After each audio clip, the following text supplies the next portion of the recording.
आज मैं आप लोगों को न्यूज़ कराता हूँ 18 नवंबर 2021 की। जो सबसे पहली न्यूज़ है वो है कि संयुक्त राष्ट्र की कौन सी संस्था है जिसने हाल ही के अंदर अपना 75वां स्थापना वर्ष मनाया। तो इसमें उत्तर जो होगा वो होगा, इसमें उत्तर है यूनेस्को। इसके बारे में आप सुनते ही रहते होंगे क्योंकि यूनेस्को का संबंध किससे है। इसका पूरा नाम जो है वो हो गया शैक्षिक, एजुकेशनल, जो ई है वैज्ञानिक, एस है साइंटिफिक और सांस्कृतिक यानी कि कल्चरल ऑर्गेनाइजेशन। तो इसका हम नाम जो सुनते हैं इस संदर्भ में सुनते हैं कि कई बार अपना ये राजदूत या एम्बेसडर अपॉइंट करते हैं, उसकी घोषणा करते हैं। इसके अलावा जो सबसे ज़्यादा प्रमुख खबरों में रहते हैं वो रहते हैं इसके द्वारा विरासत स्थल, हेरिटेज साइट की जब ये घोषणा करते हैं तब फिर ये न्यूज़ में रहते हैं। अब इसका कार्य देख लेते हैं क्या है। यह संगठन शिक्षा, विज्ञान और संस्कृति के क्षेत्र में अंतर्राष्ट्रीय सहयोग के माध्यम से शांति स्थापित करने के लिए, भाई यूनेस्को जो है किसका एजेंसी है यूनेस्को, तो यूनाइटेड नेशन या संयुक्त राष्ट्र का अभिकरण या एजेंसी है। और संयुक्त राष्ट्र की स्थापना हुई थी सेकेंड वर्ल्ड वॉर के ख़त्म होने पर 1945 में। तो यूनाइटेड नेशन का मुख्य कार्य क्या है? यूनाइटेड नेशन का मुख्य कार्य है विश्व के अंदर भविष्य में होने वाले जो युद्ध की स्थितियां हैं उन्हें टालना और शांति स्थापित करना। तो जाहिर बात है उसके अंतर्गत जो संस्थाएं हैं मुख्यतः वो शांति स्थापित करने के प्रयास में ही लगी हुई हैं। उसी में से एक यूनेस्को का नाम आता है। तो इसके अलावा यूनेस्को जो है एक और घोषणा करती है, वो है धरोहर स्थल। जैसे यूनेस्को जिनको कहते हैं हेरिटेज साइट, जैसे भारत के अंदर अगर आप देखते हैं तो आप पाते हैं भारत के अंदर कुल मिलाकर जो 40 हैं, 40 हेरिटेज या विरासत स्थल या धरोहर स्थल घोषित कर रखे हैं। इसमें प्राकृतिक भी है, नेचुरल भी है, जैसे पश्चिमी घाट पहाड़ियाँ, वेस्टर्न घाट माउंटेन्स हैं, या फिर इसके अंतर्गत वो भी हैं जो कि कल्चरल हैं। उदाहरण के तौर पर रामायण है, रामायण को भी शामिल किया। तो इसमें जो धरोहर की सूची होती है इसमें सांस्कृतिक भी होती है, यानी कि जो कल्चरल है। अब कल्चरल में दोनों चीज़ आ जाती हैं। जैसे हमने कहा रामलीला है, तो रामलीला भी एक सांस्कृतिक धरोहर है हिंदुस्तान की, तो वो भी शामिल होगी। इसके अलावा कई प्रकार की बिल्डिंगें हैं। उदाहरण के तौर पर राजस्थान में कई किले हैं जिनको यूनेस्को ने धरोहर स्थल में शामिल किया। तो जो कल्चरल है, सांस्कृतिक है, उसमें मानव के द्वारा निर्मित जो भवन है वो भी आ जाते हैं। इसके अलावा इसके अंदर कई प्रकार के जो शहर हैं, जैसे हमारे यहाँ गुजरात में अहमदाबाद है, उसे भी शामिल किया गया। और प्राकृतिक में मैंने आपको बता ही दिया कि जैसे पश्चिमी घाट पहाड़ियाँ या वेस्टर्न घाट जो हिल्स हैं उन्हें भी शामिल किया हुआ। यहाँ पर थोड़ा उसको दर्शाने के लिए ताकि आप उसे बेहतर रूप से याद रख सकें, इसीलिए मैं प्रयास करता हूँ कि जब भी ये प्रिपेयर करूँ तो एक दो फोटो जो हैं जहाँ जहाँ भी ज़रूरी है वो ज़रूर आप लोगों को दिखाता हुआ चलूँ। इसके बाद आ गया भारत में यूनेस्को की जो अभी हाल ही में जो न्यूज़ है वो क्या है। वो न्यूज़ है कि हाल ही के अंदर इसमें एक चुनाव हुआ था इसके एग्जीक्यूटिव बोर्ड का, जिसको कहते हैं कार्यकारी बोर्ड का। इस चुनाव के अंदर भारत ने बेहतर प्रदर्शन करते हुए इसकी सदस्यता ग्रहण कर ली है, यानी कि भारत इसमें चुनाव को जीतने में सफल रहा। तो यहाँ पर इसी पॉइंट का है। एग्जाम में क्या क्वेश्चन आएगा? एग्जाम में इस तरीके का क्वेश्चन आएगा कि बताइए कौन सी ऐसी संस्था है जिसमें भारत हाल ही के अंदर चुना गया है। तो कई सारी संस्थाओं के नाम, कई सारे इंस्टीट्यूशंस के नाम हैं जिसमें भारत हाल ही के अंदर चुना गया है। लेकिन आज हम क्योंकि यूनेस्को पढ़ रहे हैं तो यूनेस्को वाला पॉइंट आपको ध्यान रखना है। इस कार्यकारी बोर्ड के अंदर जो है वो टोटल वोट कितने मिले इसको? 164। अब इसके अंदर 164 वोट कितने में से मिले? आप ये पढ़ते हैं कि यूनाइटेड नेशन संयुक्त राष्ट्र जो है उसके अंदर कुल कितने सदस्य हैं? 193। तो यूनेस्को के अंदर भी 193 सदस्य हैं। 193 में से 164 ने भारत को। तो हाल के दिनों में हमने देखा कि जहाँ कहीं भी भारत चुनाव जीत रहा है या चुनाव में खड़ा हो रहा है तो वहाँ भारत को वोट जो हैं वो बड़ी मात्रा में मिल रहे हैं। तो ये दर्शाती है कि हमारी जो कूटनीतिक या हमारी जो डिप्लोमेसी है वो बेहतर चल रही है, जिसकी वजह से हम अपने जो अपने मित्र देश हैं और जो ऐसे हैं जो संभवतः वो भारत के साथ हमेशा तो नहीं खड़े होते, लेकिन उनको भी चुनाव के समय भारत की कूटनीति या इंडियन डिप्लोमेसी अपनी तरफ कर रही है। कार्यकारी बोर्ड के अंदर टोटल सदस्य कितने होते हैं? 58 सदस्य होते हैं। इनका कार्यकाल कितने साल के लिए होता है? 4 वर्ष के लिए होता है। इसका काम क्या होता है? देखो, इसके काम में देखिए, इसका काम है कार्यक्रम और महानिदेशक द्वारा प्रस्तुत किए गए संबंधित बजट अनुमानों की जांच करता है। अब जैसे मैंने आपको बताया कि भारत के अंदर टोटल जो है वो 40 स्थल हैं, यानी कि प्लेसेस हैं जिसको हेरिटेज का दर्जा मिला हुआ है। तो जाहिर बात है, जब भारत ऐसे डिसीजन मेकिंग वाली किसी बोर्ड का या किसी आयोग का मेंबर बनेगा, तो जब कभी भी ऐसी बात आएगी भारत के संदर्भ में, तो वहाँ भारत के प्रति जो है एक नरम रवैया रखा जाएगा और संभवतः इस मामले में भारत को जो मदद है इन धरोहर को सजोने के लिए वह भी अधिक मात्रा में प्राप्त होगी। इसके अलावा जैसे यहाँ पॉइंट दे रखा है कि इसका मुख्यालय कहाँ है और इसकी स्थापना कब हुई, ये तो हम हर बार जानते ही हैं, क्योंकि 1945 के अंदर ही 24 अक्टूबर को स्थापना हुई थी। कौन सी संस्था की? यूनाइटेड नेशन, संयुक्त राष्ट्र की जो स्थापना है, यूनाइटेड नेशन की जो स्थापना है वो है 24 अक्टूबर 1945। तो चूंकि ये संस्था भी उसी वर्ष गठित हुई, इसीलिए इसका गठन जो है अक्टूबर के बाद अगले महीने में इसका गठन किया गया। इसका हेडक्वार्टर कहाँ पर है? इसका हेडक्वार्टर फ्रांस की कैपिटल पेरिस के अंदर है। अध्यक्ष कौन है इसके? वर्तमान में आंद्रे अजोले। वैसे तो ये इस तरीके के सवाल नहीं आते कि कौन इसका वर्तमान में अध्यक्ष है। हाँ, अगर कोई चर्चाओं में है तो उस संदर्भ के अंदर जरूर कुछ ना कुछ पूछा जाता है। और सदस्य देशों की संख्या तो मैंने आपको बताई दी थी कि सदस्य देशों की संख्या जो है वह कितनी है? जितनी सदस्य हमारे यहाँ पर है किसके? यूनाइटेड नेशन के, कुल मिलाकर उतने ही सदस्य जो हैं वो भी इसी के बनते हैं। अब अगली न्यूज़ के बारे में देखते हैं। अगली कौन सी न्यूज़ है? अगली न्यूज़ है कि हाल ही के दिनों में भारत का पहला खाद्य संग्रहालय स्थापित किया गया है। और कहाँ पर वो स्थापित हुआ है? तो ये फूड सिक्योरिटी म्यूजियम। देखिए, जब से कोरोना आया है, कोरोना के बाद तो एक सबसे बड़ी समस्या सभी सरकारों के लिए क्या है? वो है कि लोगों के लिए राशन पानी का इंतजाम करना। ये सबसे बड़ी समस्या बनी हुई है।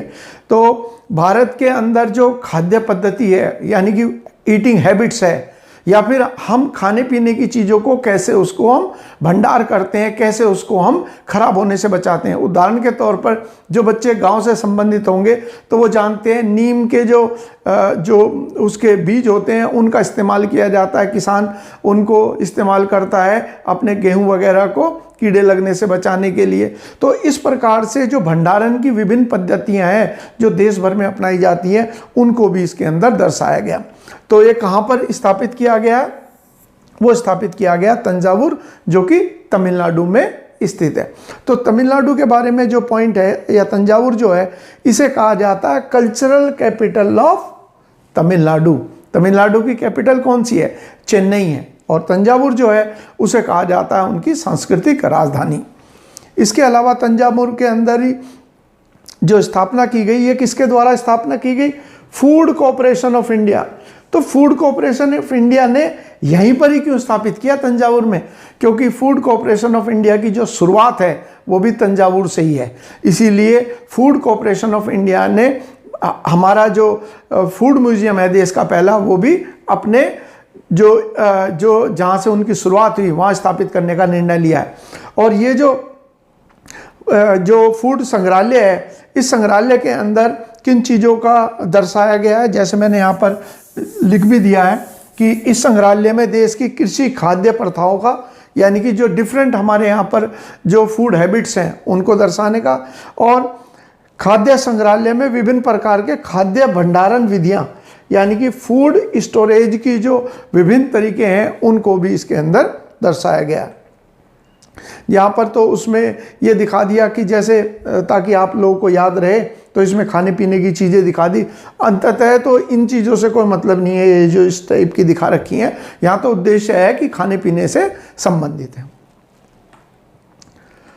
अगला आ गया हमारा जो पॉइंट है, इसके साथ लगे हाथ हम ये भी याद रखेंगे, क्योंकि जो ये वाली न्यूज़ थी तंजावुर के साथ, इसमें क्या पॉइंट आ रहा, खाद्य हमारी जो सुरक्षा है उससे जुड़ा हुआ मुद्दा है। और भारत में तो ये बहुत बड़ा मुद्दा है खाद्य सुरक्षा का, फूड सिक्योरिटी का।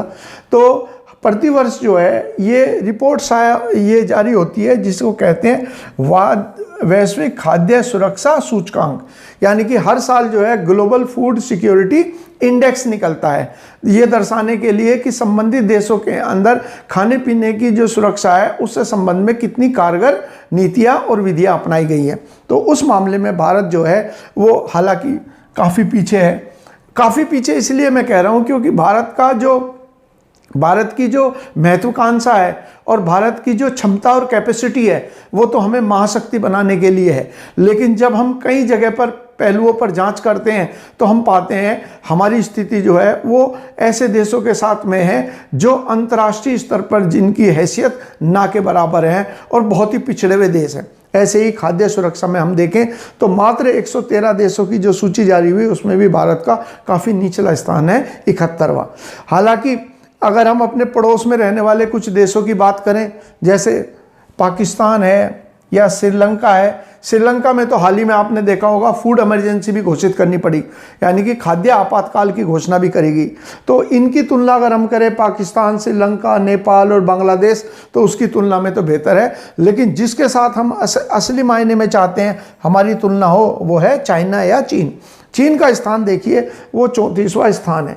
वहाँ की राजनीतिक व्यवस्था को तो दरकिनार करते हैं, वो तो बेहद घटिया है। लेकिन बाकी जो मापदंड की हम बात करें मानव के लिए, तो उस मामले में चीन जो है वो बेहतर प्रदर्शन कर रहा है। इसके अलावा जो प्रथम स्थान है, प्रथम स्थान के ऊपर किन को रखा गया, तो प्रथम स्थान जो है कई देशों को दिया गया जिनके नाम दे दिए, जैसे Ireland, Australia, UK, Finland, Switzerland, Netherlands, Canada, Japan. और इन सबको, यानी इन सब की स्थिति जो है खाद्य सुरक्षा के मामले में एक समान ही है, एक समान ही इन्हें अंक दिए गए, इसीलिए ये शीर्ष पर। तो एग्जाम के अंदर ऐसे संबंधित मामलों के अंदर क्वेश्चन जहां बहुत सारे देश फर्स्ट पोजीशन पे हो तो कोई एग्जाम में सवाल नहीं पूछे जाते। यहाँ पर हमारे लिए इंडिया से ही जो क्वेश्चन बनेंगे वो इंपॉर्टेंट बनेंगे। अगला हो गया, हाल ही के दिनों में आईसीसी की जो क्रिकेट समिति कमेटी है एक, उस कमेटी के जो चेयरमैन है, क्रिकेट आईसीसी की क्रिकेट कमेटी बनी है, उसके जो चेयरमैन है नए, वो कौन बनाए गए हैं। तो अभी तक इस पद के ऊपर भारत के भूतपूर्व गेंदबाज, महान गेंदबाज अनिल कुंबले थे। अनिल कुंबले ने लगातार 2 कार्यकाल तक ये पद संभाला। उसके बाद लगातार 2 के बाद इस पद के ऊपर वो नहीं चुनाव लड़ सकते थे, ऐसी उसके आईसीसी के संविधान में या कॉन्स्टिट्यूशन में है। इसीलिए अब सौरव गांगुली जो हैं वो वहाँ पर चुने गए हैं आईसीसी कमेटी के अध्यक्ष। हालांकि ये जो सौरव गांगुली है ये क्या भारतीय क्रिकेट बोर्ड के भी वर्तमान में अध्यक्ष हैं। इनका फोटो दिखा देता हूँ। महान बल्लेबाज हैं और महान बल्लेबाज से ज़्यादा महान ये कप्तान है। जिस किसी ने भी क्रिकेट देखा हो तो पहली बार ऑस्ट्रेलिया में जाकर ऑस्ट्रेलिया को हराने वाले जो कप्तान था वो था सौरव गांगुली। तो मैं ये मानता हूं कि वो जो काम सौरव गांगुली के नेतृत्व में इंडियन टीम ने करा था, ऑस्ट्रेलिया में जाकर ऑस्ट्रेलिया को हराना, वो हमारी पूरे की पूरी भारतीय क्रिकेट टीम का टर्निंग पॉइंट था। वो एक ऐसा बिंदु था जिसके बाद भारत जो है वापस मुड़कर कभी नहीं देखा। यानी कि पहली बार हमने ये अपनी योग्यता को पहचाना कि हम ऑस्ट्रेलिया ही जैसी नंबर 1 टीम को भी पराजित कर सकते हैं। तो एक तरीके से जो दिमाग में हमारे कई प्रकार की जहनियत, हमारी दिमाग के अंदर कई तरीके की बंदिशें होती हैं जो हमें केवल धारणा होती है, उस धारणा को तोड़कर इन्होंने कहा नहीं भाई, भारतीय जो हैं वो हम ऑस्ट्रेलिया को ऑस्ट्रेलिया में भी हरा सकते हैं। तब से आप देख रहे हो भारतीय टीम जो है लगातार, उसके बाद MS धोनी कप्तान बने, उसके बाद विराट कोहली कप्तान, अब ये, तो लगातार हमने देखा कि भारतीय क्रिकेट ने ऊंचाइयां ही प्राप्त करी है। और जब से ये BCCI के अध्यक्ष बने तब से भी मैं देख रहा हूं, हालांकि क्रिकेट तो अब नहीं देखता मैं, लेकिन जहां तक बात क्रिकेट की हमारी टोटल परफॉर्मेंस की बात करें, चाहे टेस्ट क्रिकेट में हो चाहे वनडे में हो, तो हम बेहतरी की ओर ही गए हैं। और इन्होंने भी हमारी क्रिकेट टीम के अंदर उन्हीं खिलाड़ियों को ऊंचे पदों पर बैठाया जो कभी क्रिकेट खेले हुए हैं, क्योंकि जो क्रिकेट नहीं खेला हुआ वो क्रिकेट का पद यदि ग्रहण करेगा तो जाहिर बात है वो बेहतर रूप से उन खिलाड़ियों की समस्याओं को ना समझ पाएगा और ना ही इंसाफ कर पाएगा। तो सौरव गांगुली जो है ये इन्होंने अपने मित्र राहुल द्रविड़ को, उन्हें तो मुख्य कोच के रूप में नियुक्त किया है, और साथ ही अपने एक और समकालीन महान बल्लेबाज वीवीएस लक्ष्मण को इन्होंने क्या बनाया था, कल मैंने आपको पढ़ाया था, नेशनल क्रिकेट एकेडमी का अध्यक्ष बनाया था। तो वर्तमान में तो इनसे संबंधित ही है कि ये जो है आईसीसी कमेटी के चेयरमैन बने हैं, और फिलहाल क्या है, भारतीय क्रिकेट बोर्ड जिसे कहते हैं बीसीसीआई, उसके वर्तमान में अध्यक्ष भी हैं। गांगुली ने किसका स्थान लिया, अनिल कुंबले का स्थान लिया है। तो ये 2-3 पॉइंट हैं जो आप लोगों के लिए इंपॉर्टेंट, केवल इतना है कि अध्यक्ष कौन बने, और बाकी चीज़ें इसमें इतनी इंपॉर्टेंट नहीं। आईसीसी जो है इसके अध्यक्ष कौन है, ये एक न्यूजीलैंडर है, ग्रेग बार्कले, ये वर्तमान में आईसीसी के चेयरमैन है, ये ध्यान रखना। ये एक कमेटी है और आईसीसी जो संस्था है उसके चेयरमैन जो है वर्तमान के अंदर वो ग्रेग बार्कले है, और आईसीसी का मुख्यालय कहाँ पर है, यूएई के अंदर, दुबई जो है वो इनका मुख्यालय है। अगला पॉइंट हो गया भाई, दुनिया का सबसे अमीर देश जो है हाल ही में कौन सा बन गया है, तो वो देश जो है वो है चीन। चीन लगातार जो है वो लगातार अमेरिका को पछाड़ने का प्रयास कर रहा है। तो हालांकि जहां बात आएगी मानव अधिकार की, ह्यूमन राइट्स की, अपने लोगों के साथ अच्छा बर्ताव करने की, तो ऐसे मामले में तो चीन जो है वो कोसों दूर है दुनिया के ऐसे देशों से। तो वहां रहने वाले लोग जो हैं केवल वही जानते हैं कि कितने परेशानी के साथ में वह लोग वहां पर रहते हैं। लेकिन जैसे हम कहें किसी को सोने के पिंजरे में रख दिया जाए, तो सोने के पिंजरे में यदि सारी सुख सुविधाएं भी मिल रही हो तो अंततः पिंजरा जो है कुछ लोगों के लिए तो वो सोने का भी हो, पिंजरा ही कहलाता है। वैसी ही चीन की हालत है। तो चीन के अंदर रहने वाले लोग जो हैं उन्हें संभवतः स्वतंत्रता कैसी होती है उसके बारे में कोई जानकारी नहीं। यहाँ तक कि दुनिया के सबसे धनी व्यक्तियों में से एक जो जैकमा था, जो खुद चीनी था या चाइनीज़ था, अंततः हम अखबारों में पढ़ते हैं उसके बारे में लंबे समय से कोई जानकारी नहीं कि वो कहाँ गया। इसी प्रकार से चीन के कई ऐसे धनी व्यक्ति हैं जो जब कभी सरकार के साथ उनकी अनबन हुई, सरकार का मतलब वहाँ तो एक ही पार्टी का शासन है, यदि वहाँ पार्टी के किसी बड़े नेता के साथ अनबन होती है तो भी वो गायब हो जाते हैं, या वो जो समाज है समाज से बिल्कुल कट जाते हैं, मरते हैं या कैद खाने में रखते हैं, ये तो किसी को नहीं मालूम। तो उसके बावजूद भी यदि पैसे की बात करें तो चीन ने जो है अमेरिका को पछाड़ते हुए पिछले 21 सालों में जितना धनार्जन किया है, जितना मनी एक्युमुलेट किया है, उस हिसाब से 2021 के अंदर अब ये सबसे धनी देश बन गया है। यहाँ पर पॉइंट दे रखा है, ये बता भी दे रखा है, यहाँ पर क्या बता रखा है कि आर्थिक विकास जो उसने किया है 2020 में चीन की जो संपत्ति है वो कितनी हो गई है, वो हो गई है $120 ट्रिलियन, और 1 ट्रिलियन जो है बच्चों वो 1 लाख करोड़ के बराबर है।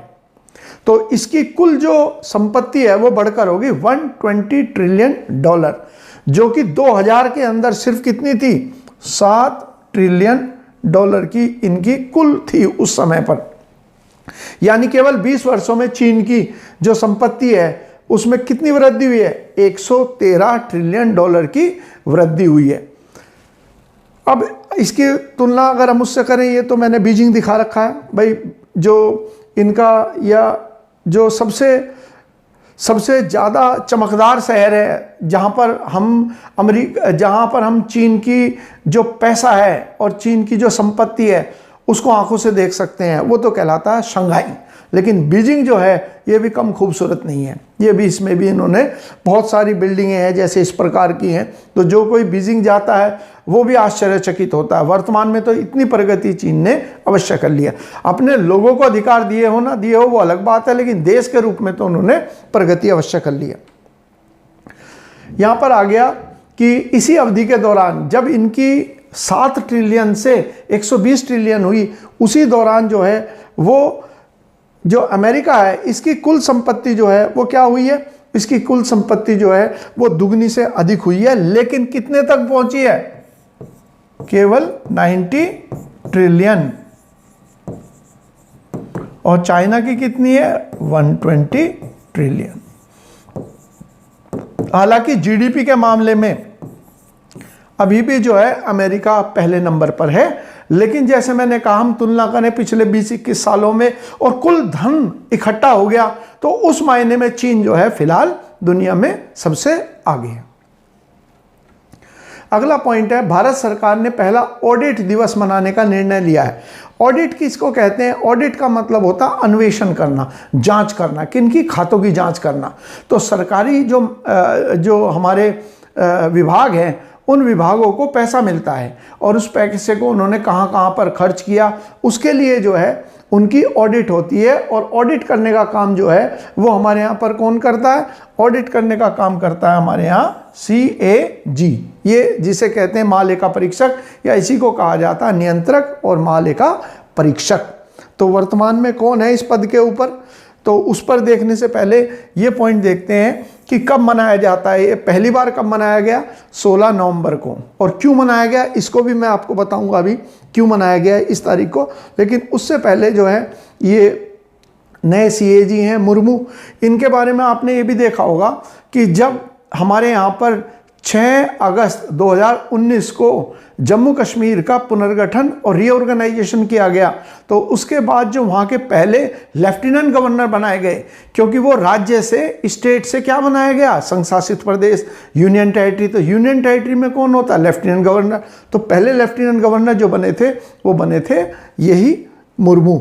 और उसके बाद तो वर्तमान के अंदर वहाँ पर कौन है उनके बारे में बताना संभवतः मनोज सिन्हा है जो इस टाइम लेफ्टिनेंट गवर्नर है जम्मू कश्मीर के। तो उनसे पहले कौन थे? उनसे पहले ये मुर्मू ही थे।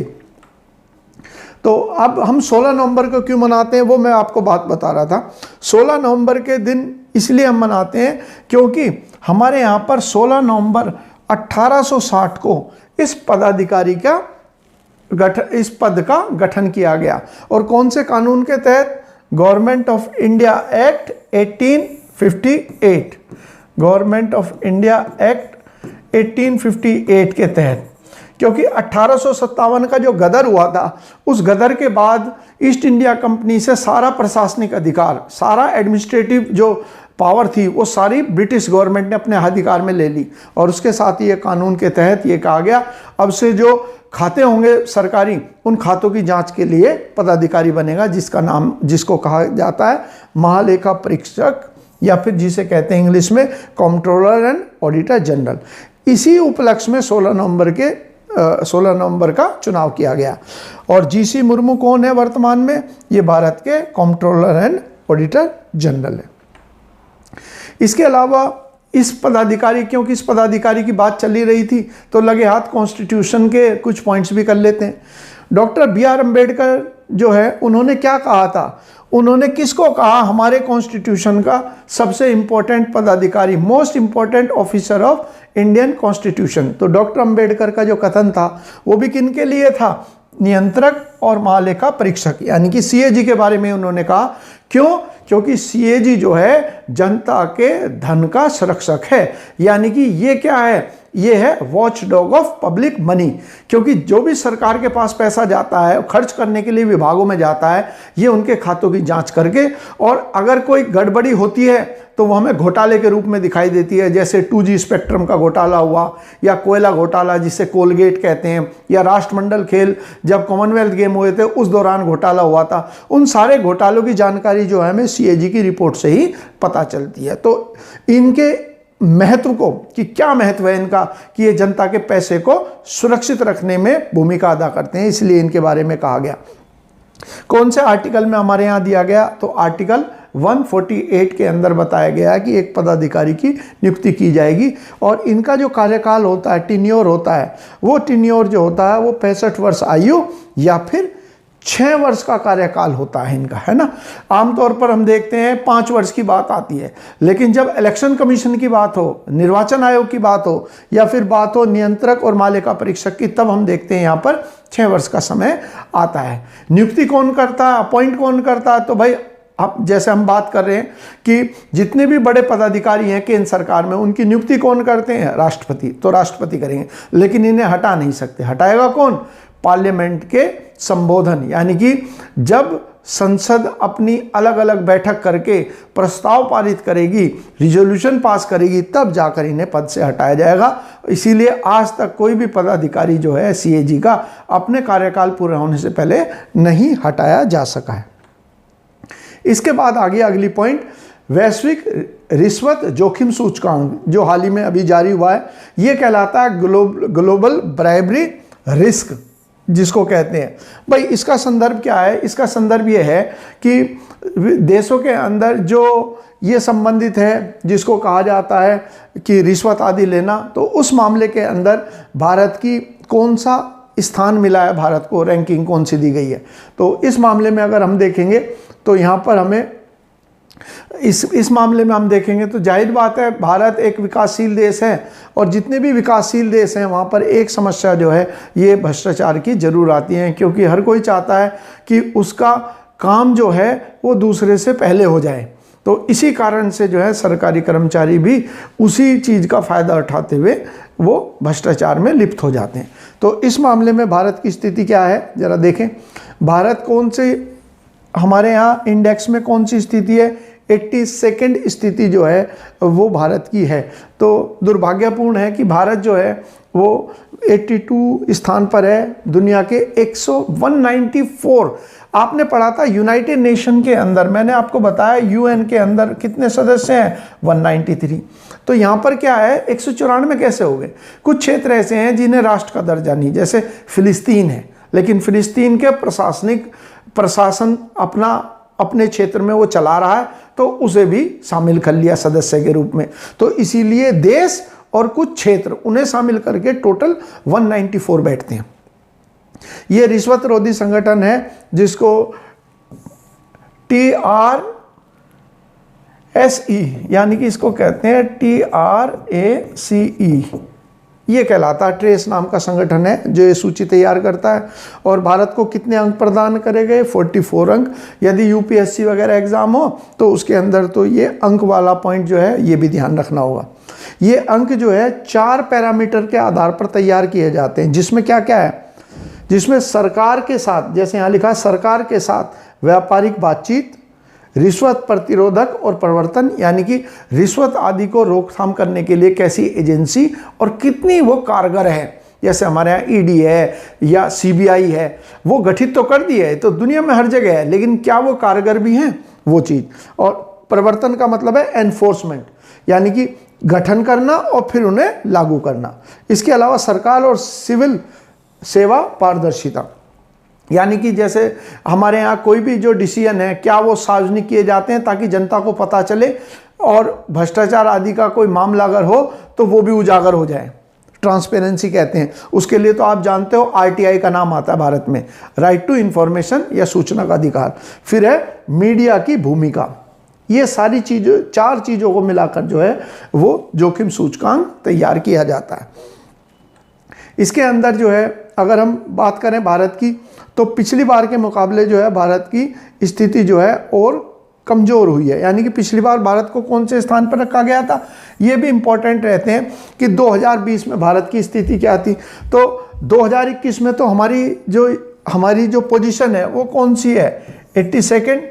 और अंक कितने मिले थे? मिले हैं 44। पिछली बार अंक 45 थे और स्थान जो है वो कौन सा था? वो 77। और टॉप में कौन से हैं? आपको मैंने कई बार बताया है क्लास के अंदर जब मैं पढ़ाता हूँ कि भाई कुछ देश हैं जिनको कहा जाता है स्कैंडिनेवियन देश। ये स्कैंडिनेवियन जो देश होते हैं ये सारे वो देश हैं जहाँ पर जो मानव जीवन है वो बहुत ही ज़्यादा सरल, खुशहाल और सुरक्षित है। और ये देश जो हैं आर्थिक दृष्टि से तो महाशक्तियों के आसपास नहीं रहते। जैसे हम बात कर रहे हैं चीन की, अमेरिका की, तो इनका नाम नहीं आता, लेकिन खुशहाली में, अपने लोगों का ध्यान रखने में, बेरोजगारों को आर्थिक सहायता आदि देने में, तो उस मामले में हम देखें तो ये देश सर्वोच्च है। तो फिलहाल जो है भ्रष्टाचार कम से कम जो है मिनिमम कहाँ पर है, तो उनमें इन्हीं नाम आता है, डेनमार्क, नॉर्वे और स्वीडन। और ये देश जो है भाई उत्तर कोरिया, तुर्कमेनिस्तान, वेनेजुएला और इरिट्रिया। ये उत्तर कोरिया तो हम जानते हैं दक्षिण कोरिया के पास, तुर्कमेनिस्तान जो है ये ईरान के पास है, इसके अलावा वेनेजुएला, दक्षिण अमेरिका, और इरिट्रिया जो है ये वो जगह है जहाँ देश में हमारे जो राष्ट्रपति हैं रामनाथ कोविंद जी, जब वो राष्ट्रपति बने तो वो एरिट्रिया की यात्रा पर जब गए तो वो पहले भारतीय राष्ट्रपति बने जिन्होंने एरिट्रिया की आधिकारिक यात्रा की थी। तो ये देश जो है इन मामलों में, यानी कि रिश्वत के मामले में सबसे निम्न स्तर के ऊपर या निम्न रैंकिंग प्रदान की गई है। अगली जो है, भारतीय रेल ने सेंट्रल रेलवे स्टेशन पर अपना पहला पोड होटल, ये POD पोड, ये पोड होटल या पोड किसको कहते हैं, जरा एक चित्र से ही आपको ज़्यादा अच्छी तरीके से समझ में आएगा। ये इस तरीके के छोटे छोटे कक्ष बनाए गए हैं होटल के, जहाँ पर ट्रेन रुकती है तो उसके पास ही रेस्टिंग रूम होते हैं, रुकने के लिए यात्री कुछ रुकना चाहें तो ये छोटे छोटे केबिन वाले वो कमरे नुमा बनाए जाएंगे जिसके अंदर सारी सुविधाएं, यानी कि यहाँ टीवी भी होगा, इंटरनेट फैसिलिटी भी होगी और बेड भी होगा, यानी कि हर सुविधा जैसे होटल में होती है तो उस तरीके की सुविधा जो है इसमें उपलब्ध होगी। तो मुंबई सेंट्रल जो है वहाँ पर पहली बार इसको बनाने का निर्णय लिया गया है। इसमें इसके अंदर जो कुल खर्चा भी होगा वो भी काफ़ी कम रखा गया है। अगर कोई 12 घंटे रुकना चाहता है तो 999 रुपये लगेंगे, और अगर 24 घंटे रुकना है तो लगभग 2000 रुपये। तो ये इन्होंने इसके किराए का निर्धारित करा। इसमें केवल रेल के यात्री नहीं वरन कोई अन्य व्यक्ति, आम आदमी भी चाहता है किराए पे लेना तो वो भी इनको ले सकता है। तो सवाल ये है कि इसकी स्थापना जो है या इन पोड होटल की स्थापित कहाँ पे किया जाएगा, मुंबई सेंट्रल रेलवे स्टेशन के ऊपर किया जाएगा। क्या है पोड होटल? पोड होटल क्या है? ये एक पोड होटल में कैप्सूल की तरह, जैसे मैंने चित्र में दिखाया, छोटे छोटे केबिन बनाए जाएंगे एक व्यक्ति को सोने के लिए बेहद छोटे कमरे में।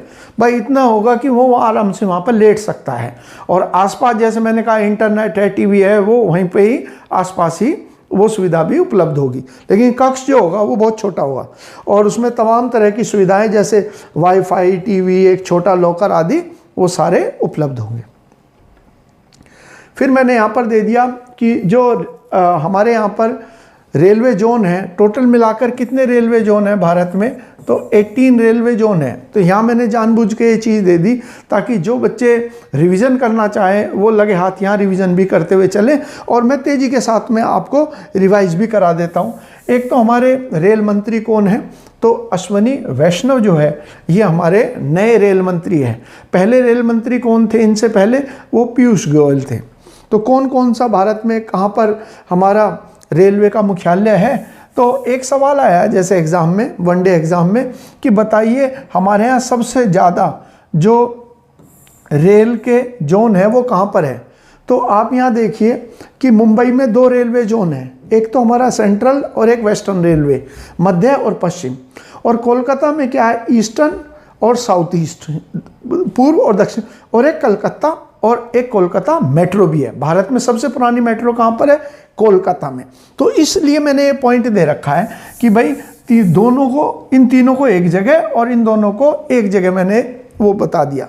इसके अलावा क्वेश्चन जो आ सकते हैं जैसे पूर्वी तट पर कहाँ है, भुवनेश्वर के अंदर। तो यहाँ पर मैप में आपको मैं दिखाता हुआ चलता हूँ कहाँ कहाँ की बात हम कर रहे हैं, एक तेज़ी से रिवीजन भी हो जाएगा। मुंबई तो सभी जानते हैं, ये मुंबई है हमारा। इसके बाद आ गया कोलकाता। तो कोलकाता किधर पड़ेगा, कोलकाता जाहिर बात है हमारा यहाँ पर पड़ता है, बंगाल के अंदर। फिर आ गया इसमें दक्षिण पूर्व, फिर है पूर्वी तट भुवनेश्वर। तो भुवनेश्वर कहाँ पर पड़ रहा है, ओडिशा में। तो भुवनेश्वर जो है, क्या ये कैपिटल है ओडिशा की? तो आपको मैंने कई बार बताया कि भुवनेश्वर जो है वो हम आज की तारीख में किस नाम से जान रहे हैं, इंडिया की स्पोर्ट्स कैपिटल के रूप में कौन से शहर को जाना जाता है, या अभी जो वर्ल्ड कप होने जा रहा है, जो junior hockey mains world cup होने जा रहा है, वो कहाँ पर है वो भी देखिएगा आप। इसके अलावा उत्तर मध्य जो है प्रयागराज, जिसको पहले इलाहाबाद कहते थे, तो यहाँ पर पड़ेगा उत्तर प्रदेश में। उत्तर मध्य, इसके अलावा पूर्वोत्तर में गोरखपुर इधर की तरफ पड़ेगा, जहाँ से हमारे जो मुख्यमंत्री है योगी महाराज वो वहाँ से सांसद हुआ करते थे। पूर्वोत्तर सीमा कहाँ पर है? गुवाहाटी। गुवाहाटी किधर पड़ेगा? असम में। इसके अलावा उत्तर पश्चिम में जयपुर। जयपुर जो है राजधानी है राजस्थान की। दक्षिण मध्य पड़ेगा सिकंदराबाद। सिकंदराबाद कहाँ पर है? तो सिकंदराबाद हैदराबाद के पास है, तेलंगाना में पड़ेगा। इसके अलावा नीचे दे रखा है दक्षिण पूर्व मध्य बिलासपुर। तो बिलासपुर किधर पड़ेगा? ये बिलासपुर जो है ये पड़ जाएगा इधर। अगला और देख लेते हैं, 3-4 और दे रखे हैं। पूर्व मध्य दे रखा हाजीपुर। हाजीपुर पड़ेगा हमारे बिहार में। दक्षिण पश्चिम में हुबली। हुबली कहाँ पर पड़ता है? यहाँ पर मैसूर कर्नाटक में हुबली पड़ता है। दक्षिण तटीय विशाखापट्टनम। आंध्र प्रदेश भारत का अकेला राज्य है जिसने 3 राजधानियां घोषित करी है, उनमें से एक कैपिटल कौन सी है उनकी? विशाखापट्टनम। दक्षिण पश्चिम में जबलपुर। तो जबलपुर कहाँ पर पड़ेगा? मध्य प्रदेश। और आप देखते हैं कि हमारी एक नदी है जिसे कहा जाता नर्मदा, वो कहाँ से निकलती है, ज़रा उसके बारे में भी ध्यान कीजिएगा और हो सके तो कमेंट कर दीजिए। दक्षिण की या साउथ की जो जोन है वो कहाँ पर है? चेन्नई, तमिलनाडु के अंदर। ये रिवीजन भी आप लोग साथ साथ मेरे साथ करते रहो। मैं मैप पे जानबूझ के आपको दिखाता हूँ ताकि लगातार रिवीजन करने से क्या है, अगर हमें मैप के ऊपर लोकेशन पता हो तो मेमोरी के अंदर उसे याद रखना थोड़ा आसान हो जाता है। अगला है राष्ट्र रक्षा समर्पण पर्व। ये भारत में कहाँ पर मनाया जा रहा है?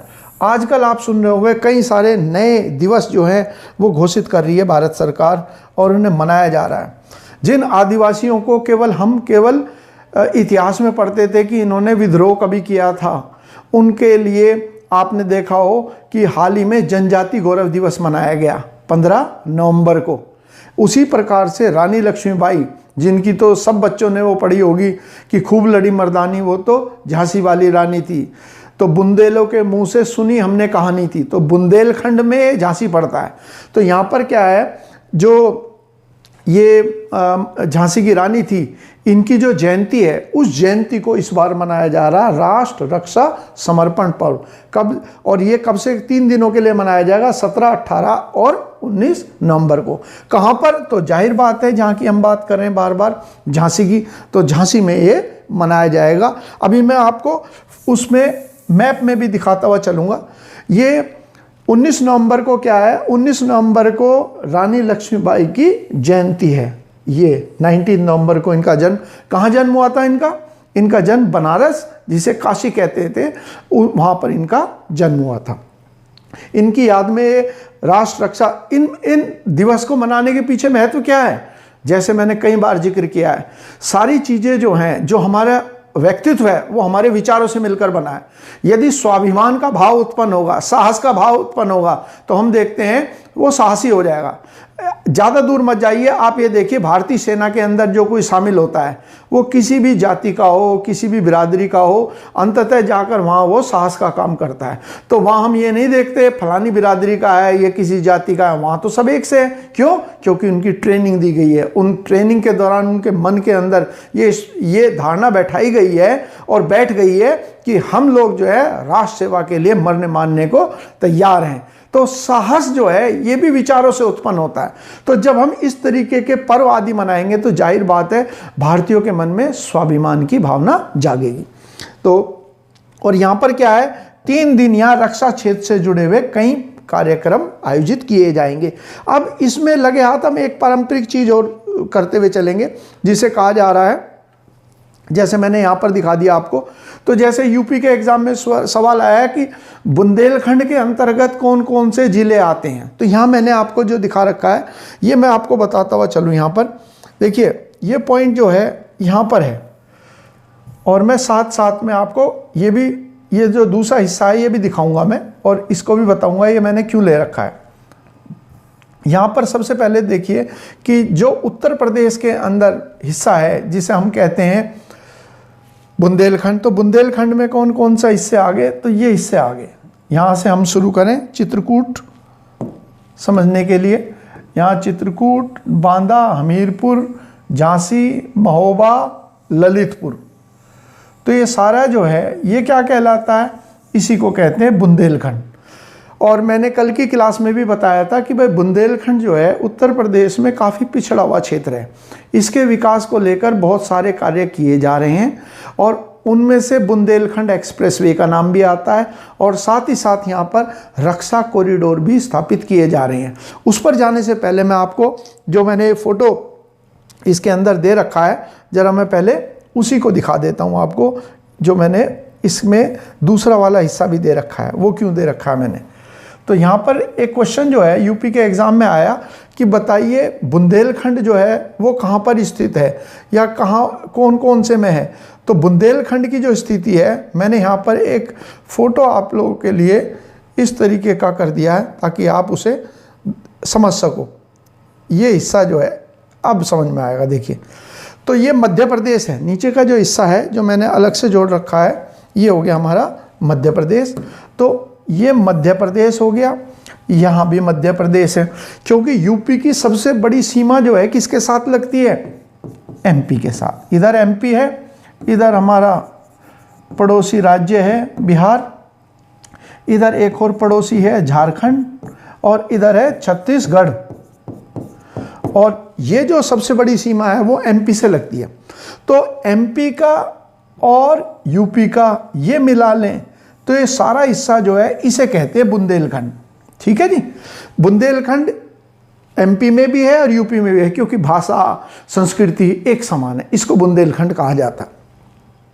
अब हम आते हैं जो कॉरिडोर की बात है, जैसे मैंने रक्षा कॉरिडोर का जिक्र किया आपको, यहाँ पर है।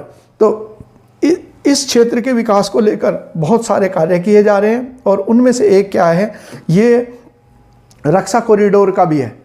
यहाँ पर आप देखेंगे तो मैंने पॉइंट दे रखा है, इसे कहते हैं डिफेंस कॉरिडोर। डिफेंस कॉरिडोर देश की जो पहली पूर्णकालिक महिला रक्षा मंत्री है निर्मला सीतारमन, ये फुल टाइम डिफेंस मिनिस्टर देश की पहली महिला है निर्मला सीतारमन, जो इस टाइम पर है हमारी फाइनेंस मिनिस्टर, वित्त मंत्री। हालांकि रक्षा मंत्री के पदभार श्रीमती इंदिरा गांधी ने भी संभाला था, लेकिन वो संभाला था उन्होंने पार्ट टाइम, यानी कि प्रधानमंत्री होते हुए उन्होंने एक्स्ट्रा चार्ज संभाल लिया था। लेकिन निर्मला सीतारमन ने पहली पूर्णकालिक महिला रक्षा मंत्री बनी। तो जब वो रक्षा मंत्री थी तो उन्होंने डिसीजन लिया कि भारत के अंदर 2 जगह पर हम डिफेंस कॉरिडोर एस्टेब्लिश करेंगे, स्थापित करेंगे, ताकि मेक इन इंडिया, आत्मनिर्भर भारत को गति मिल सके। उसी क्रम में उन्होंने उत्तर प्रदेश में जो घोषणा करी थी, वो घोषणा करी थी उत्तर प्रदेश के कौन कौन से ज़िले में, उनमें से हमारे ये बुंदेलखंड के ज़िले भी शामिल किए गए हैं। तो अगर इसमें देखें 2 कॉरिडोर में, एक तो 2 कॉरिडोर में से एक तो यूपी में और दूसरा कहाँ पर होगा, हमारे जो राज्य है तमिलनाडु, दूसरा जो है वो तमिलनाडु में, एक यूपी में बुंदेलखंड का इलाका मुख्यतः और एक जो है वो होगा हमारे दक्षिण के राज्य तमिलनाडु के अंदर। अब इसमें क्वेश्चन आ सकता है कौन कौन से ज़िले यूपी के हैं जिनको इसमें शामिल किया गया है।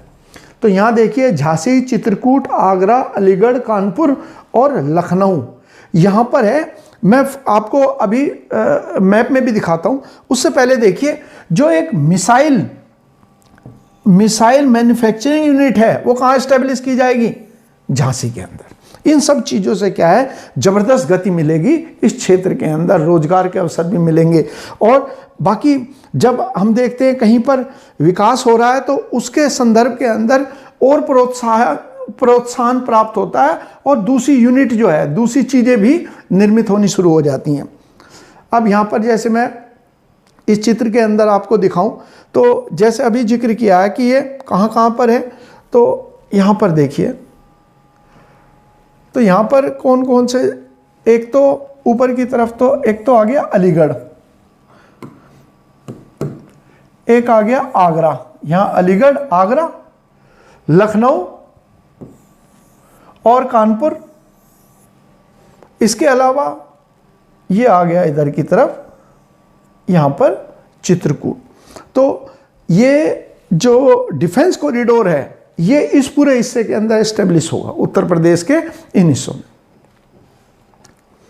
अगला हो गया राष्ट्रीय मृगी दिवस जो है वो कब मनाया जाता है। तो नेशनल एपिलेप्सी डे, इसको इंग्लिश में जो है एपिलेप्सी कहते हैं और हिंदी में इसको मिर्गी कहते हैं। मिर्गी का संबंध किससे है? हमारे मस्तिष्क से है। जब मस्तिष्क अपना कार्य सुचारू रूप से ना करे, हमारा जो ब्रेन है वो सही रूप से काम ना करे, कुछ भी हो, कोई ट्यूमर हो जाए या जो तंत्रिकाएं हैं जैसे नर्व्स हैं वो सही रूप में काम ना कर रही हो, कमज़ोर हो जाए, तो उनसे मिर्गी का दौरा पड़ता है। और इसी को लिए ये नवंबर का जो महीना है, ये पूरे महीने को हमारे यहाँ पर किस रूप में मनाया जा रहा है? इसे मनाया जा रहा है मिर्गी माह के रूप में, यानी कि एपिलेप्सी मंथ के रूप में। ये भी इम्पॉर्टेंट है, ठीक है। फिर है मिर्गी आने का कारण क्या होता है, तो हमारे लिए तो केवल इतना ही हो सकता है कि भाई किस चीज़ के नुकसान होने पर मिर्गी का दौरा पड़ता है। हमारा उत्तर होगा यदि ब्रेन को कोई नुकसान पहुंचता है तब ये रोग होता है। अब मैं आज की क्लास ओवर करता हूं और मैंने एक वीडियो अपलोड करी है अपने बेटे की, युवराज नाम है उसका, और उसने प्ले किया है पियानो को। तो बहुत टैलेंटेड बच्चा है, कई चीज़ों के अंदर वो अपनी जो प्रतिभा है उसे दिखाता है, जैसे ड्राइंग करना या जैसे ये वाला कला है जो आपने देखी पियानो प्ले करना। तो आप उस वीडियो को ज़रूर शेयर करो, बच्चों को प्रोत्साहन मिलता है, क्योंकि आज के समय पर मोबाइल ने ऐसा कर दिया है कि कोई बच्चा मोबाइल के अलावा कुछ और सीखने को तैयार नहीं, तो उसे अप्रिसिएशन मिलेगा। और यदि आप ये चीज़ें अपने छोटे भाई बहन हो या अपनी जो जानकारी में हो उनके साथ भी शेयर करो तो उन्हें भी प्रोत्साहन मिलेगा, भाई ये चीज़ें जो हैं हमें मोबाइल के अलावा भी कुछ और काम है जो हमें करने चाहिए।